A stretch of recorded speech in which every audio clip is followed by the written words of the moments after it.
जी साढ़े सज्जन प्यारे मित्र ने दलजीत सिंह जी ਇਹ ਆਏ ਨੇ ਇੰਡੀਆ ਫਿਰੋਜ਼ਪੁਰ ਤੋਂ ਵੱਡਾ ਪਿੰਡ ਦੌਕੇ ਕਲਾਂ ਅਸੀਂ ਬੈਠੇ ਆ ਮੇਰੇ ਘਰ ਵਿੱਚ ਬੜੇ ਮਾਣ ਦੀ ਗੱਲ ਹੈ ਜੀ ਆਇਆਂ ਨੂੰ। ਤੇ ਇਹਨਾਂ ਆਉਣ ਤੋਂ ਪਹਿਲੇ ਨਹੀਂ ਦੱਸਿਆ ਸੀ ਕਿ ਮੈਨੂੰ ਇਸ ਪਿੰਡ ਦੇ ਮਾਲਕ ਨੇ।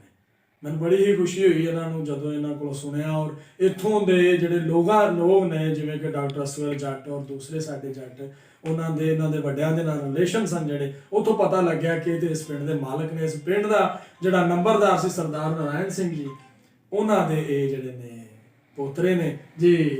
ਕੀ ਹਾਲ ਨੇ? ਵਧੀਆ। ਤੇ ਕਿਵੇਂ ਇਸ ਪਿੰਡ ਦਾ ਮਤਲਬ ਤੁਹਾਡਾ ਘਰ ਇੱਥੇ ਕਿਹੜੀ ਜਗ੍ਹਾ ਹੁੰਦਾ ਸੀ? ਪਹਿਲਾਂ ਤਾਂ ਜੀ ਬਹੁਤ ਧੰਨਵਾਦ ਤੁਹਾਡਾ। ਇਹ ਤੁਹਾਡੇ ਸਦਕਾ ਹੀ ਹੋ ਸਕਿਆ ਕਿ ਮੈਂ ਆਪਣਾ ਪਿੰਡ ਆਉਣ ਦੇ ਵਿੱਚ ਸਫਲ ਹੋ ਚੁੱਕੇ ਹਾਂ। ਧੰਨਵਾਦ ਮੇਰੇ ਵੀਰ ਲਾਹੌਰ ਤੋਂ ਜਿਹੜੇ ਮੈਨੂੰ ਲੈ ਕੇ ਆਏ ਇੱਥੇ।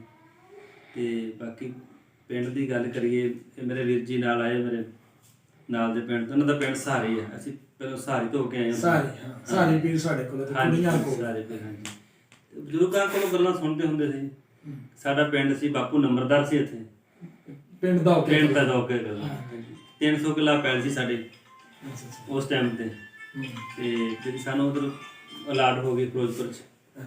ਕਿੰਨੇ ਕਿੱਲੇ ਉਧਰ ਅਲਾਟ ਹੋਏ? 33 ਕਿੱਲੇ ਸਾਨੂੰ ਅਲਾਟ ਹੋਈ। ਇੱਧਰ 300 ਕਿੱਲਾ? ਇੱਧਰ 300 ਕਿੱਲਾ ਸੀ। ਤੇ ਉਹ ਫਿਰ ਬਜ਼ੁਰਗ ਤਾਂ ਨਹੀਂ ਰਹੇ। ਦਾਦਾ ਜੀ ਦਾ ਨਾਮ ਸਰਦਾਰ ਨਾਰਾਇਣ ਸਿੰਘ ਸੀ। ਹਾਂਜੀ। ਤੇ ਇੱਥੇ ਕਿਹੜਾ ਖੂਹ ਸੀ ਜਿਹੜਾ? ਇੱਥੇ ਸਾਡਾ ਦੇਵੀ ਵਾਲਾ ਖੂਹ ਹੈ। ਦੇਵੀ ਵਾਲਾ ਖੂਹ। ਅੱਛਾ। ਹੁਣੇ ਦੇਖ ਕੇ ਆਏ, ਬੜਾ ਮਨ ਨੂੰ ਤਸੱਲੀ ਵੀ ਹੋਈ। ਇੱਕ ਭਾਵਕ ਲੋਕ ਸਾਰਾ ਪਿੰਡ ਜਮਾ ਹੋ ਰਿਹਾ ਸੀ ਉੱਥੇ ਦੇਖਣ ਵਾਸਤੇ। ਟਾਈਮ ਵੀ ਭਾਵੇਂ ਕਾਫੀ ਹੋ ਗਿਆ, ਪਰ ਉਹਨਾਂ ਦੀ ਮੁਹੱਬਤ ਵੇਖ ਕੇ ਜਿਹੜੀ ਉਹਨਾਂ ਦਾ ਇਹਨਾਂ ਪਿਆਰ ਸਤਿਕਾਰ ਜਿਹੜਾ ਦਿੱਤਾ ਉਹ ਰਹਿੰਦੀ ਉਮਰ ਤੱਕ ਯਾਦ ਰਹੂਗਾ। ਤੁਹਾਡਾ ਜਿਹੜਾ ਬੜਾ ਪਿਆਰ ਹੈ ਸਾਡੇ ਧੰਨ ਪਾ ਕੇ ਤੁਸੀਂ ਆਪਣੇ ਪਿੰਡ ਆਏ ਹੋਏ। ਦਲਜੀਤ ਵੀਰ ਜੀ, ਤੁਸੀਂ ਸਾਡੇ ਵੱਡਿਆਂ ਦਾ ਪਿੰਡ ਹੈ ਜਿਹੜਾ ਚਮੜਿਆਂ ਵਾਲੀ ਬਸਤੀ, ਤੁਹਾਡੇ ਪਿੰਡ ਦੇ ਕੋਲ ਹੈ, ਤੁਸੀਂ ਦੱਸ ਰਹੇ? ਬਿਲਕੁਲ ਜੀ, ਆਪਣੇ ਸਿਰਫ ਮੈਜ਼ 2-3 ਕਿਲੋਮੀਟਰ ਦੇ ਦਿੱਤੇ ਹੋਣੇ। ਅੱਛਾ, ਕਿੱਡਾ ਕੁ ਵੱਡਾ ਪਿੰਡ ਹੈ? ਉਹ ਬਸਤੀ ਹੈ, ਛੋਟੀ, ਜ਼ਿਆਦਾ ਵੱਡਾ ਨਹੀਂ ਹੈ, ਮਤਲਬ ਬਸਤੀ ਹੈ। ਬਸਤੀ ਟਾਈਪ ਹੈ ਬਸਤੀ। ਸਹੀ। ਉੱਥੇ ਇੱਕ ਪਿੰਡ ਹੈ ਮੁੱਠਿਆਂ ਵਾਲੀ। ਹਾਂਜੀ, ਉਹ ਵੀ ਉਹਦੇ ਲਾਗੇ ਹੀ ਹੈ। ਮੁੱਠਿਆਂ ਵਾਲੀ ਵੀ ਨੇੜੇ ਹੈ। ਮੁੱਠਿਆਂ ਵਾਲੀ ਵੀ ਮੈਨੂੰ ਤਕਰੀਬਨ ਇੰਨਾ ਕੁ ਪੈ ਜਾਂਦਾ। ਸਾਡੀ ਵਾਈ ਸੀ ਮੁੱਠਿਆਂ ਵਾਲੇ। ਅੱਛਾ। ਤੇ ਵਾਕੇ ਮਸਤੇ ਕੇ ਵੀ ਉੱਥੇ ਹੈ? ਮੇਰੀ ਖੁਦ ਦੀ ਵਾਈ ਸੀ ਉੱਥੇ ਮੁੱਠਿਆਂ ਵਾਲੀ।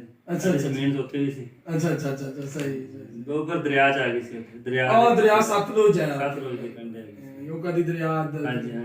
ਤੇ ਵਾਕੇ ਮਸਤੇ ਕੇ ਵੀ ਇੱਕ ਪਿੰਡ ਹੈ। ਹਾਂ, ਉਹ ਤਾਂ ਮੈਂ ਬਿਲਕੁਲ ਆਪਣੇ ਨੇੜੇ ਰਹਿ ਗਏ। ਵਾਕਾ ਮੋੜ ਕਹਿੰਦੇ, ਵਾਕਾ ਮਸਤੇ ਵਾਲਾ। ਹਾਂ ਬਿਲਕੁਲ, ਸਾਰੇ ਪਿੰਡ ਸਾਡੇ ਦਾਦਾ ਦੱਸਦਾ ਹੁੰਦਾ। ਪਿੰਡ ਤੁਸੀਂ ਦੱਸ ਰਹੇ ਹੋ ਜਿਹੜੇ ਸਾਰੇ ਬਾਰਡਰ ਪੱਟੀ ਦੇ ਲੋ ਬਿਲਕੁਲ ਖੇਮ ਕਰਨ ਦੇ ਲਾਗੇ ਉਧਰ ਪਰਾਂ ਸਾਡਾ ਇਧਰ ਪਿੰਡ ਹੈਗਾ ਧੁੱਪਸੜੀ ਸਹਿਜਰਾ।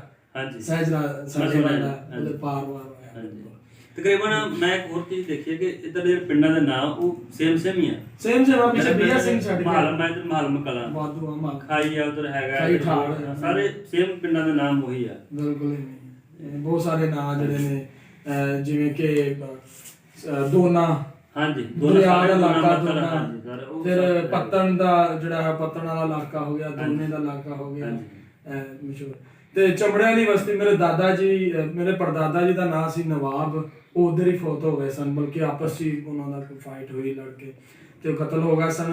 ਉਹਨਾਂ ਤੋਂ ਯਾਦ ਪਈ ਸੀ ਚਮੜੇ, ਮੇਰੇ ਪੜਦਾਦਾ ਜੀ। ਤੁਹਾਡੇ ਫਿਰ ਚਮੜਿਆਂ ਵਾਲੀ ਬਸਤੀ ਉਸੇ ਨਾਮ ਤੋਂ ਜਿਹੜਾ ਮਸ਼ਹੂਰ ਹੈ ਜੀ। ਹਾਂਜੀ, ਚਮੜਿਆਂ ਦੀ ਬਸਤੀ ਬਿਲਕੁਲ। ਮੇਰੇ ਦਾਦਾ ਜੀ ਤੁਹਾਨੂੰ ਇਨਵਾਈਟ ਕਰਦੇ ਹਾਂ। ਸਾਨੂੰ ਚਮੜੇ ਆਨੇ ਇੱਧਰ, ਸਾਡੀ ਆਨਾ ਔਰ ਗੋਤ ਸਾਡੀ ਪੁੱਟਾ ਹੈ। ਅਸੀਂ ਹਰਾਈ ਹਾਂ, ਸਾਡੀ ਕੌਮ ਹਰਾਈ ਹੈ। ਠੀਕ ਹੈ। ਔਰ ਗੋਤ ਸਾਡੀ ਪੁੱਟਾ ਹੈ, ਚਮੜੇ ਸਾਡੀ ਆਨਾ ਹੈ। ਯਾਰ ਤੁਹਾਨੂੰ ਤੁਹਾਡੇ ਪੁਜਾਰੀਆਂ ਦਾ ਪੁਰਾਣਾ ਦਿਖਾਈਏ ਸਾਰਾ। ਨਾ ਤੁਸੀਂ ਆ ਗਏ ਵੇਖ ਕੇ ਲਿਆ। ਹੁਣ ਸੋਚਣਾ ਤੁਹਾਨੂੰ ਸੇਵਾ ਦਾ ਮੌਕਾ ਦਿਓ। ਜਦੋਂ ਤੁਸੀਂ ਕਹਿੰਦੇ ਹੋ ਨਾ ਕਿ ਆਓ, ਤੇ ਦਿਲ 'ਚ ਪਤਾ ਕਿ ਕਿੱਥੇ ਗਏ।